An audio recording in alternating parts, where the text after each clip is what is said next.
जी, अस्सलाम वालेकुम। उम्मीद करती हूँ आप सब लोग खैरियत से होंगे। तो जैसा कि आप लोग जानते हैं कि हमारे हर वीक में एक दिन जो है वो लाज़मी हमारा कोई ना कोई सेशन लाज़मी हो रहा होता है related to awareness, related to knowledge, related to medical point of view. तो ऐसे ही आज हमारा नवंबर का सेकंड वर्कशॉप है। 9 नवंबर को फर्स्ट हुई थी और आज सेकंड वर्कशॉप है हमारी, जो हमारी एकेडमी की डॉक्टर और डाइटिशियन करवाने जा रही हैं। ट्रीटमेंट्स और न्यूट्रिशन इंटरवेंशंस के कोलेस्टाइटिस के हवाले से हम बात करेंगे। तो सबसे पहले लेक्चर की तरफ जाने से पहले हम लोग करते हैं अपनी शॉर्ट सा इंट्रोडक्शन अपनी एकेडमी का।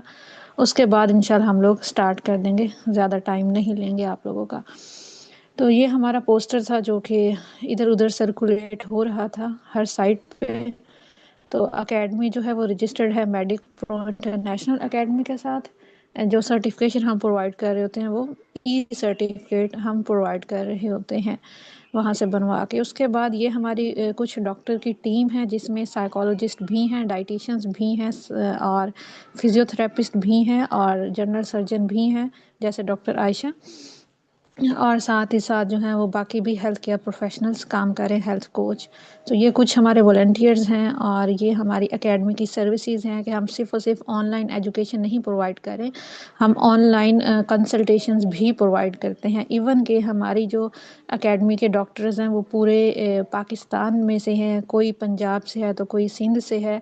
तो ऑफ़लाइन भी अगर किसी को चाहिए होती है कंसल्टेशन हमारी डॉक्टर की टीम से, तो वो हम लोगों के थ्रू जो है वो ऑफ़लाइन भी विज़िट उनके क्लिनिक्स या हॉस्पिटल्स कर सकते हैं जहाँ पे वो अपनी सर्विसेज प्रोवाइड कर रहे हैं।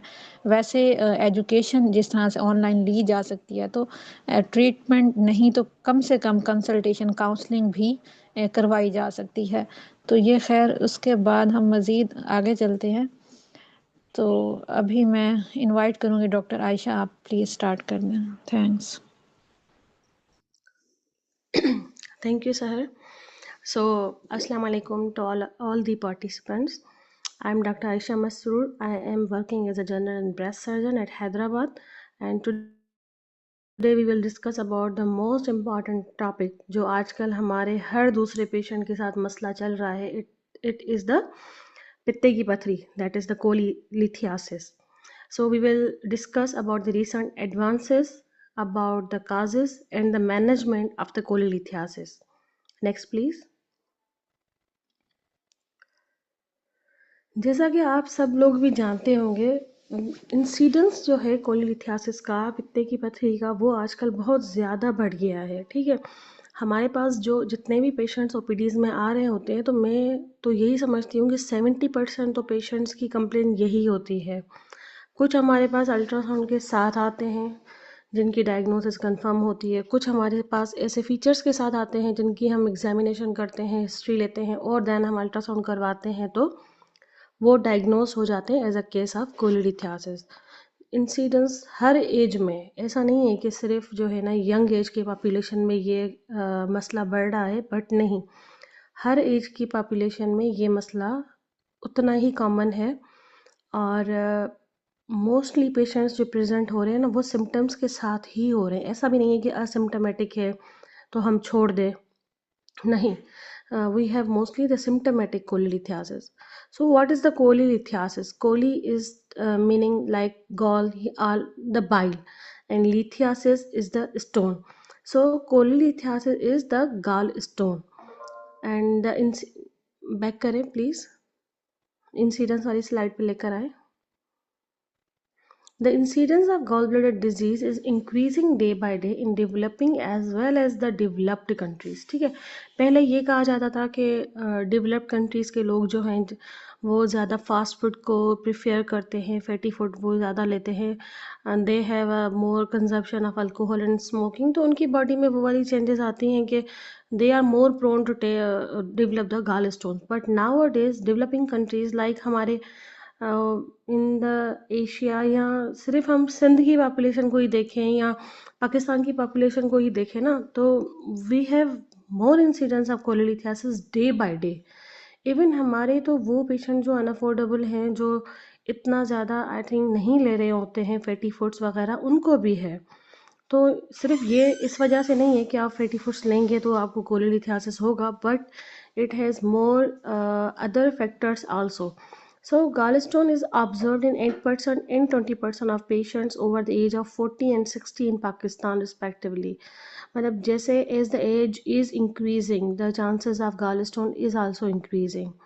Gallstone is quite common and can be found in approximately 6% of men and 9% of women, and the incidence is also seen nowadays more in the female populations. The other reasons are also there for this risk factor. In Pakistan, the rate of laparoscopic cholecystectomy is 32%, and still the rate is going up. Next, please. So cholelithiasis is the gallstone, and it results due to the precipitation of the bile components. Bile is the fluid or liquid, we can say, that is present in the gallbladder. Along with bile, we have a mucus also in the gallbladder. So when the bile gets precipitated, it will lead to the bilirubin stones or the cholesterol stone depending upon its composition. So these are two types of stone, and other one is the mixed one. Next, please. So cholelithiasis, the four risk factors that is seen in our population also, but apart from that also multiple factors are favoring the cholelithiasis. That female, fertile means in its 40, and the fair and fatty. So these are few risk factors जो mostly seen in the western population, and they have been tagged for our population as well. So in this picture you can see there's a liver, then there is a gallbladder, and there is a stone, and where gallbladder ends there's a cystic duct. The cystic duct is meeting with the common hepatic duct, and these both forming the common bile duct, and there is a stone at the stump of the cystic duct. You can appreciate it. So the symptomatic cholelithiasis will develop when the stone is obstructing, and patient will present as a symptoms of acute cholecystitis, and it may leads to further other complication as well that we will discuss later on in the next slides.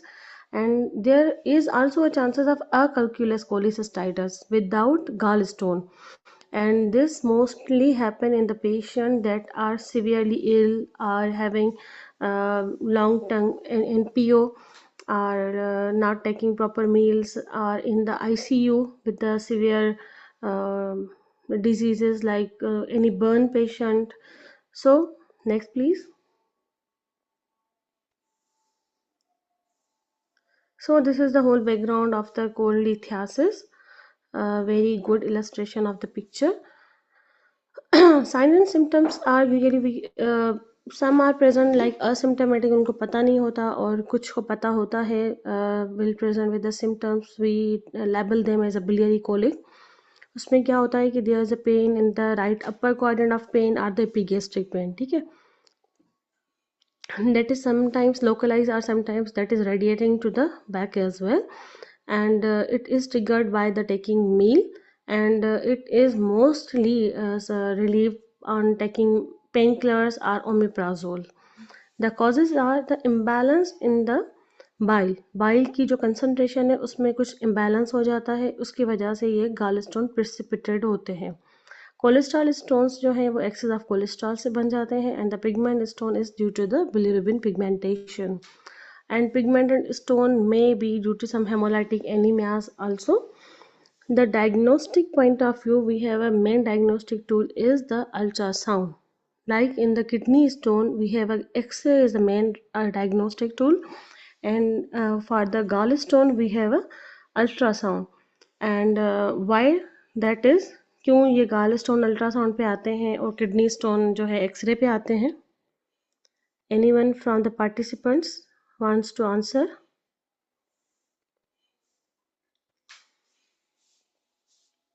Okay, so ये इसलिए हैं क्योंकि kidney stones are more radio opaque, that's why they are more diagnosed on the basis of ultrasound, और ये इतने radio opaque नहीं होते because the calcium concentration is less in the gall stone.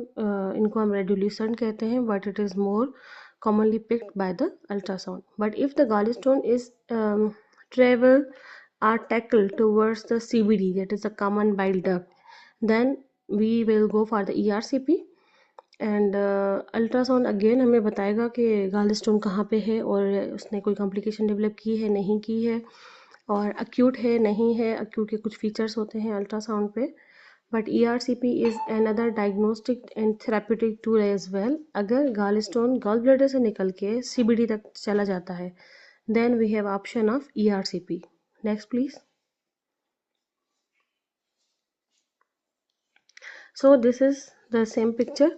When the stone is in the gallbladder, it is called gallstone or cholelithiasis. When it is in the CBD, that is called the common bile duct stone, or we said it as a cholelithiasis. And when it is in the pancreatic duct, we said it's pancreatic duct stone. Okay, next please. So we have some complication regarding with the gallstone. That's why हम जो है gallstone जब भी label करते हैं किसी patient पे, तो हम पेशेंट को समझाते हैं कि भाई we don't have any medical treatment for this, so you have to go for the surgery. There is a one and only option for the gallstone management is the surgical one. तो उसको रख के आप ख़राब करोगे, multiple acute attacks हो जाएंगे, डीएंस बन जाएंगी, अंदर बहुत सारे मामला ख़राब हो जाते हैं। तो this is difficult for a surgeon to operate on a patient जो कि मल्टीपल अटैक्स से गुजर चुका हो, जिनको पेंक्रियाटाइटिस हुआ है फॉर द गाल स्टोन, और कोई फिस्टूला बन गया है। So this is very challenging for a surgeon, ठीक है।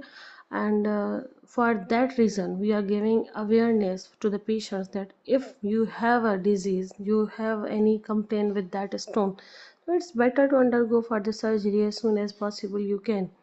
So in gallbladder, it can develop some complication like acute cholecystitis जो acute attack होता है, chronic one जिसमें gallbladder का जो wall है वो thick हो जाती है, इम्पाइमा बन जाता है, म्यूकोसील क्या होता है actually, gall bladder is having mucus and the bile. जब neck of the gall bladder पे स्टोन स्टक हो जाता है एंड जो म्यूकस है वो मूव नहीं कर पाता आगे, तो क्या होता है कि म्यूकस जो है वो गॉल ब्लैडर में भरता जाता है और it will cause a distension of the gall bladder, और gall bladder to some way कह सकते हैं कि हम फूल जाता है, बड़ा हो जाता है, ठीक है। और अगर यही कंडीशन कंटिन्यू रहती है तो ये म्यूकस जो होता है वो स्टेराइल कलेक्शन होती है ना, ये इन्फेक्टेड नहीं होता। बट अगर यही कंडीशन कंटिन्यू रहती है तो it will convert to the pyocele और इम्पाइमा। इम्पाइमा में क्या होता है, पस्सी बन जाता है, म्यूकस होता है पर वो ही इन्फेक्टेड हो जाता है। And in the end it can leads to perforation. एक चीज़ भरती रहेगी, जैसे आप गुब्बारे में हवा डालते रहोगे तो एक पॉइंट आएगी जहाँ पे वो फट जाएगा, तो उसकी वजह से भी परफोरेशन हो सकती है। या फिर क्या होता है कि डायबिटिक पेशेंट्स जिनमें दर्द ज़्यादा होता है, वो गॉल ब्लैडर गैंग्रीन हो जाता है, ब्लैक हो जाता है, क्योंकि डायबिटिक पेशेंट्स को ना दर्द की शिद्दत का अंदाज़ा कम होता है, ठीक है। बट बैक साइड पे वो सीवियर एक्यूट कंडीशन से गुजर रहे होते हैं, ठीक है, बट इतना दर्द नहीं होता तो वो बर्दाश्त कर रहे होते हैं क्योंकि उनमें न्यूरोपैथीज होती हैं। तो मोस्टली जो डायबिटिक गॉल ब्लैडर्स होते हैं ना, गाल स्टोन वाले, वो गैंग्रीन में परफोरेशन में ज़्यादा जाते हैं, ठीक है। And the very drastic complication that is the carcinoma in the bile duct. It may cause the choledocholithiasis, जिसकी वजह से ऑब्स्ट्रक्टिव जॉन्डिस हो सकती है, जिसकी वजह से कोलंजाइटिस हो सकता है, एंड द एक्यूट पेंक्रियाटाइटिस भी हो सकता है, ठीक है। In the intestine acute intestinal obstruction हो सकती है। ये क्यों होती है? Gall bladder will travel from the gall bladder, gallstone will travel from the gall bladder to the duodenum, and duodenum से वो फिर आइलियम में जाके अटक जाता है, ठीक है। और वहाँ पे एक फिस्टुला फॉर्मेशन भी बन जाती है between the gall bladder and the duodenum, और जब वो नीचे अटक जाता है आइलियम में, मतलब स्मॉल बाउल में, तो वहाँ पे वो ऑब्स्ट्रक्शन कर जाता है, एक पॉइंट से आगे वो मूव नहीं कर पाता, तो वो एक्यूट इंटेस्टिनल ऑब्स्ट्रक्शन की तरह पेशेंट प्रेजेंट करता है। Next please.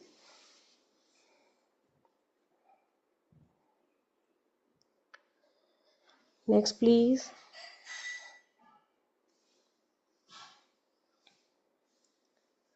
So we have a management option for the gallbladder stone, that is if asymptomatic, तो हम छोड़ सकते हैं, बट हमें कुछ कंडीशन देखनी पड़ती है कि पेशेंट जो है वो डायबिटिक तो नहीं है। अगर पेशेंट डायबिटिक है तो असिम्टोमेटिक भी हमें ऑपरेट करना है, ठीक है। और अगर पेशेंट सिम्टोमेटिक है, देन बेटर के उसको हम समझाएं कि there is a option of elective laparoscopy cholecystectomy, तो बेटर के हम जो है ना सर्जरी की तरफ चले जाएं। फॉर अ टाइम बिंग हम उसको पेन किलर और ओमेप्राजोल वगैरह दे सकते हैं, but for the diagnostic and for the definitive management we have a surgical option. Next please.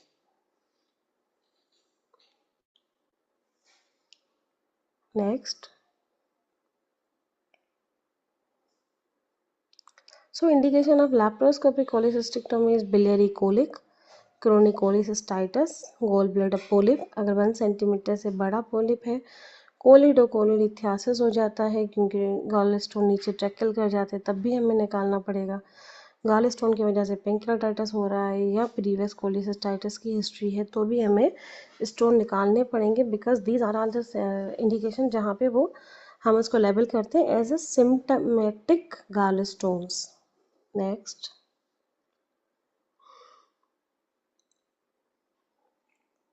Next, please. So the surgical options, we have two main options. पहले ज़माने में everyone is going for the open cholecystectomy, जिसमें हम एक open में एक छोटा सा कट देते हैं, लाइक इसमें आप देख सकते हैं 2 पिक्चर्स हैं, one is the open cholecystectomy and other one is a laparoscopic. And the open one we will give the incision of 5 to 7 centimeter at the right subcostal space, and then हम अंदर जाके gall bladder को निकाल के आते हैं, and हम ligate करते हैं सिस्टिक डक्ट और सिस्टिक आर्टरी को। The same procedure is carried in the laparoscopic one. Laparoscopic ये नहीं है कि हम सिर्फ स्टोन निकाल के आते हैं, नो, आउटकम दोनों का वही है कि हमें गॉल ब्लैडर निकालना है, ठीक है। बट ओपन में क्या है कि हम एक इंसिशन के थ्रू निकालते हैं, और लेप्रोस्कोपिक में हम लेप्रोस्कोपिक पोर्ट्स के थ्रू निकालते हैं, मतलब स्मॉल पोर्ट्स होते हैं जिसको हमारे पास मोस्टली लोग कहते हैं लेज़र सर्जरी, दो this is not a laser surgery, ठीक है। लेज़र में सिर्फ स्टोन निकलते हैं, but this is the actual surgery जिसमें हम पूरा गॉल ब्लैडर निकाल रहे हैं, but through a minimally invasive technique, ठीक है, छोटे छोटे पोर्ट्स के through. Next please. And the laparoscopic cholecystectomy is the ideal one. This is the picture of laparoscopic cholecystectomy, जिसमें 2 पोर्ट्स, जो वाइट कलर वाले पोर्ट्स हैं वो 1 सेंटीमीटर के बनते हैं, ठीक है, एक अम्बलाइकल और एक एपिगैस्ट्रिक पोर्ट, और 2 पोर्ट्स जो होते हैं वो 5 mm के बनते हैं, एंड थ्रू दीज पोर्ट्स हमारे इंस्ट्रूमेंट अंदर जाते हैं और हम गॉल ब्लैडर को मोबिलाइज करके फिर गॉल ब्लैडर निकाल के आ जाते हैं। Next please. This is the same picture जिसमें आप देख सकते हैं कि पोर्ट्स के ज़रिए अंदर जो है जाके गॉल ब्लैडर को निकाला जा रहा है। जो अम्बलाइकल पोर्ट होता है वहाँ से कैमरा डाला जाता है, ठीक है। Next please. So the likewise every surgery is has own complication, तो हमारी ये सर्जरीज जो लेप्रोस्कोपिक वन है उनकी भी कुछ कॉम्प्लिकेशंस हैं, but complications is always incidence is reduced in the safe hands, तो हमेशा सेफ हैंड्स और स्किलफुल सर्जन से ही सर्जरी करवानी चाहिए, ठीक है। तो complications are haemorrhage, iatrogenic perforation of the gall bladder, तो उसका भी कोई इशू नहीं है अगर इनसाइड गॉल ब्लैडर फट जाता है, we usually do the washing और सारा वो सलाइन से क्लियर करके, और इन द एंड जो है ना एरिया क्लीन करके फिर ही बंद करते हैं पेशेंट को। अगर हेमरेज होता है तो वो भी हमें उसी टाइम रिजॉल्व करना होता है। अगर बावल इंजरी हो रही है स्मॉल बावल को, या इसको हम कहते हैं आंतों की इंजरी, तो उसको भी वहीं पर ही सेट करना होता है, ठीक है, वहीं पर ही सही करके रिपेयर करके। सीबीडी इंजरी है तो उसको भी वहीं पर ही देखना पड़ता है। तो बट इंसिशनल हर्निया और पोर्ट साइड हर्निया ये लेटर हमें पता चलते हैं, और तकरीबन लाइकवाइज 3 to 4 मंथ्स के बाद, या पोर्ट साइड इन्फेक्शन है तो वो सर्जरी के बाद फिर अराउंड 5 to 7 डेज़ पे ज़ाहिर होता है। तो ये जो 2 चीज़ें हैं ना वो डिलेड कॉम्प्लिकेशन में आ जाएँगी, अदरवाइज़ बाकी जो भी हैं वो इंट्रा ऑपरेटिव कॉम्प्लिकेशन में आएँगी और उन चीज़ों को हमें उसी टाइम सही करना है, अदरवाइज़ हमारा पेशेंट रिकवर प्रॉपरली नहीं हो सकेगा। So this is all about our today's presentation, but मैं 2 चीज़ें और इसमें ऐड करना चाहूँगी दैट जो रिसेंट एडवांसेस में है स्टिल। वन इज़ नाउअडेज़ जो लेप्रोस्कोपिक सर्जरी के बाद आ रही है robotic surgery, and the robotic surgery is also very good for the cholecystectomy. And another one is the उसको हम कहते हैं notes, that is natural orifice के थ्रू हम सर्जरी करते हैं, ठीक है। उसमें क्या होता है, नेचुरल ऑरिफिस हमारे कौन से हैं, जैसे हमारी ओरल कैविटी है, माउथ है, ठीक है, माउथ से हम जा रहे हैं अंदर, और जैसे वजाइना है, जैसे एनल कैनाल है, तो इससे अंदर जाके फिर हम उस टारगेटेड ऑर्गन की तरफ जा रहे हैं, ठीक है। काफ़ी ऐसी सर्जरीज हैं जो नोट्स के तहत सामने आई हैं और लोग कर रहे हैं इन द वेस्टर्न, तो वहाँ पे तो इजीली ये सब चीज़ें हो रही हैं, और तो रोबोटिक्स तो हमारे पास भी आ गई है, even Punjab Sindh, and they are doing and they are performing robotic surgery as well. जैसे ही हम ओपन से मिनिमली इन्वेजिव की तरफ आते हैं ना, तो इसका एक बहुत बड़ा इफेक्ट होता है पेशेंट पे, ठीक है। जब बड़ा कट होता है ना, तो पेशेंट फिर उस बड़े कट की वजह से थोड़ा सा पेन में होता है, थोड़ा सा उस ट्रामा में होता है, तो पेशेंट का हॉस्पिटल स्टे बढ़ जाता है, पेशेंट क्या जो है, जैसे मतलब एक रिकवरी का फेज़ जो है ना वो थोड़ा लिंगर ऑन हो जाता है, बट जैसे जैसे कट्स छोटे होते जा रहे हैं ना, तो पेशेंट का हॉस्पिटल स्टे कम होता है, एंटीबायोटिक्स कम लगती हैं, पेन किलर्स कम लगती हैं, और पेशेंट अर्ली मोबाइल होता है, अर्ली डिस्चार्ज होता है, और पेशेंट जो है ना अपनी रूटीन की तरफ वो अर्ली आता है। तो दैट्स वाई रीसेंट एडवांसेस में जो मिनिमल इन्वेसिव सर्जरीज़ को ज़्यादा फोकियत या तरजीह दी जा रही है ना, वो इस वजह से दी जा रही है कि पेशेंट हमारा अर्ली से अर्ली रिकवरी की तरफ जाए। So thank you so much, this is all about our presentation. कोई भी क्वेश्चन हो आप ग्रुप में ड्रॉप कीजिएगा, ठीक है। Thank you sir. जी, thanks a lot doctor Ayesha. आप दूसरी डॉक्टर आयशा को बुलाते हैं, तो आप प्लीज़ एक्सप्लेन करें, उसके बाद इंशाल्लाह क्वेश्चंस करते हैं, या फिर ऑफिशियल ग्रुप में क्वेश्चंस करेंगे व्हाट्सएप वाले। अस्सलाम वालेकुम। जी, वालेकुम सलाम।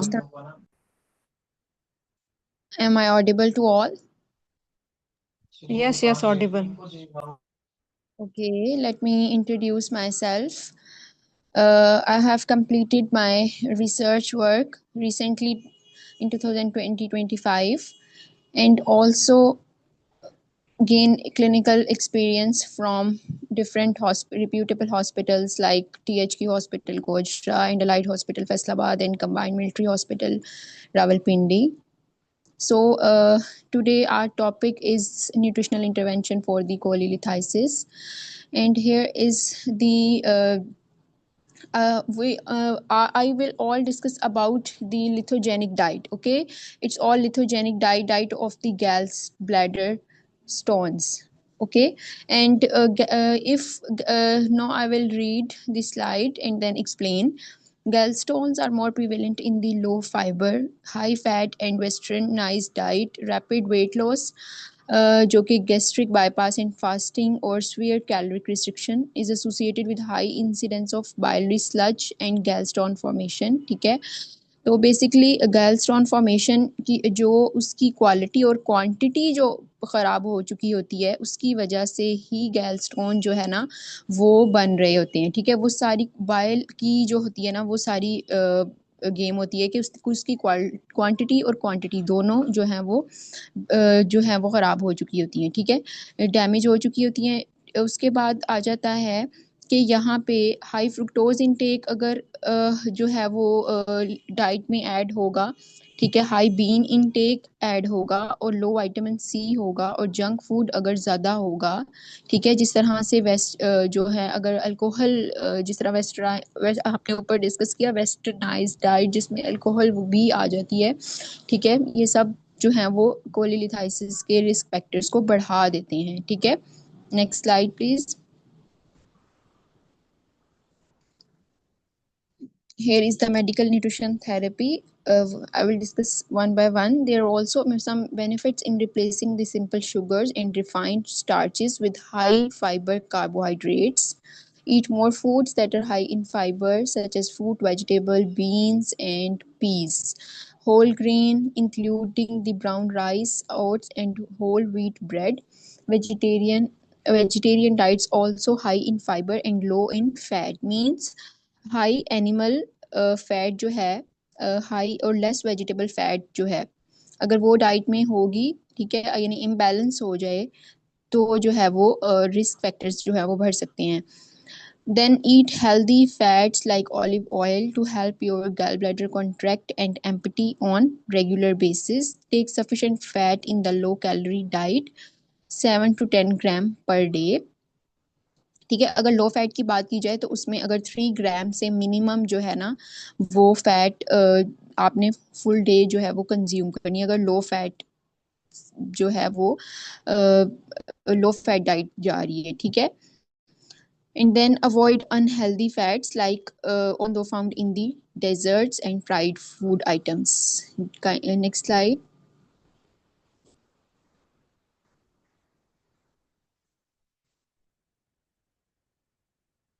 Next slide, please. And here is the some other points also. Take high calcium diet, take choline rich foods. Why choline rich foods? Recent advances research then discuss on the choline rich foods to relax the gallbladder. Then gallbladder sludge uh, helps to flow of bile. And then cruciferous vegetables to remove any sludge from the gallbladder. Take moderate coffee, caffeine, vitamin C, which is generally high in vegetarian diets, affect the rate limiting step in the catabolism of cholesterol to bile acids and inversely related to the risk of gallstone in the women. Basically, women is also targeted in this topic because there is some genetic and environmental factors also as well.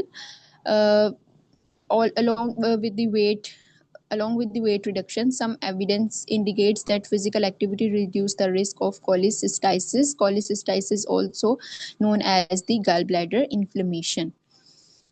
In cholecystitis, MNT medical nutrition therapy includes high fiber, low fat, and the plant-based diet to prevent the gallbladder contraction. Next slide, please.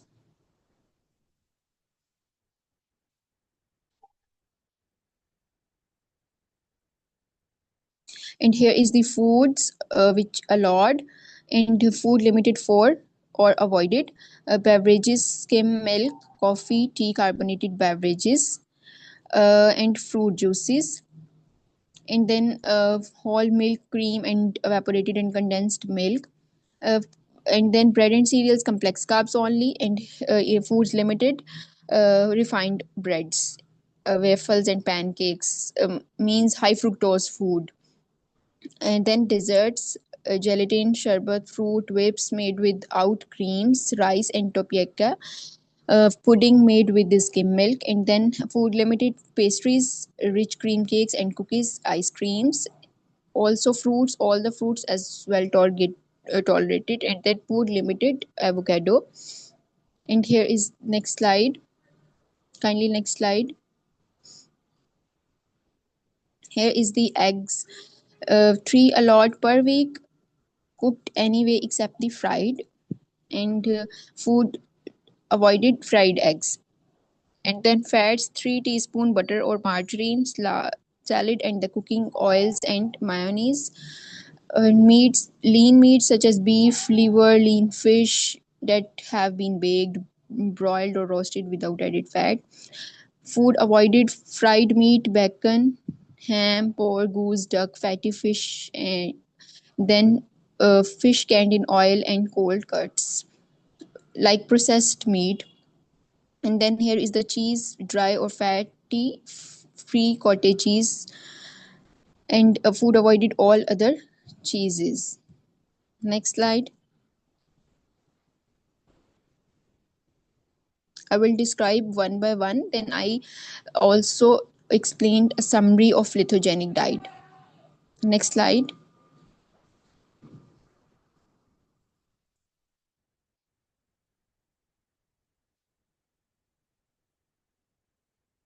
Here is the three groups, three conditions. एक आपने जो ऊपर discuss किया था symptomatic, जो asymptomatic symptoms होती हैं जिसमें साइलेंट गैलस्टोन्स होती हैं, ठीक है, जिसमें कोई उस पेशेंट को कोई सिम्टम्स नहीं आ रहे होते, उसमें आप जो है वो वेट आपने रिडक्शन जो है वो इंटेंट फैटी फूड्स से अवॉइड करना है, ठीक है. इसमें जो है weight reduction, fatty foods and fried foods, ये तो सब में जो है वो इंक्लूड होगा तीनों कंडीशंस में. Other condition pre operative gallstone, यानी कि अभी पेशेंट जो है वो उसको सिम्टोमेटिक है, उसको पेन वगैरह होती है, उसको नोजिया वॉमिटिंग, ये सब सिम्टम्स जो होती हैं, बट उसको अभी ऑपरेट में थोड़ा सा टाइम है, ठीक है. तो उस दौरान वो अपनी डाइट को किस तरह से मेंटेन कर सकता है, उसमें जो है वो स्मॉल फ्रीक्वेंट मील्स लेगा, ठीक है, यानी कि 3 मील्स वो ले ले, स्नैक ऐड ना करे, ठीक है. 3 मील्स जो है वो इनफ हैं, उसका बैलेंस्ड मॉडरेशन में होना चाहिए, ठीक है. और इसके अलावा फास्टिंग में प्रोलॉन्ग गैप ना ले बिटवीन द मील्स, ठीक है. 3 आवर्स का जो गैप होता है सिर्फ उतना ही वक्फा ले वो. Stress related to fat absorption, किसी किस्म के फैट नहीं अब्जॉर्ब हो रहा तो अब क्या करें, किस तरह से फैट, तो इसका कोई इशू नहीं है, ठीक है. फैट अब्जॉर्प्शन जो है वो इंटेस्टाइन में हो जाती है. उसके बाद पोस्ट ऑपरेटिव गैलस्टोन में क्या है कि अगर ऑपरेट हो गया, अब उसको अपनी डाइट को कैसे मेंटेन करना है, वो 3 मंथ्स तक अपनी डाइट को बैलेंस मॉडरेशन में रखेगा, जिस तरह से फास्ट फूड, फ्राइड आइटम्स, ये सब जो है वो अवॉइड करेगा, ठीक है.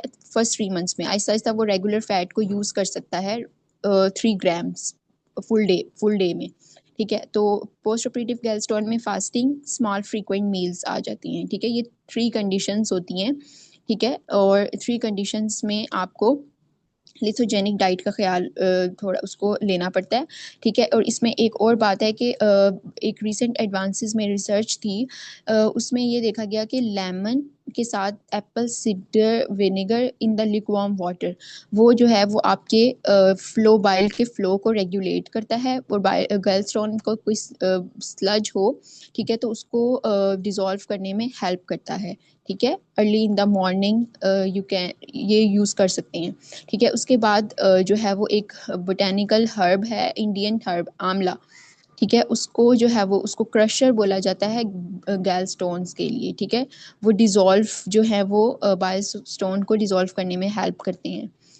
Then here some nutraceuticals, ganoderma, spirulina and moringa, ठीक है. तो ये आपके जो हैं वो इसमें विटामिन सी, कैल्शियम बहुत अफेक्ट होता है, ठीक है. इसके अलावा विटामिन सी, कैल्शियम, आयरन और मल्टीविटामिन, ये 4 जो है वो सप्लीमेंट्स जो हैं वो पेशेंट को रिकमेंड किए जाते हैं, ठीक है, क्योंकि आयरन भी इसमें कॉम्प्रोमाइज़ हो रहा होता है, ठीक है. और अगर उस स्टेज में अगर आप आंखें पेशेंट की जो है वो येलो और उसकी जो है टंग पे येलो पेल हो रही है, ठीक है, देन जो है वो तब उसको आयरन सप्लीमेंट जो हैं वो रिकमेंड किए जाएंगे.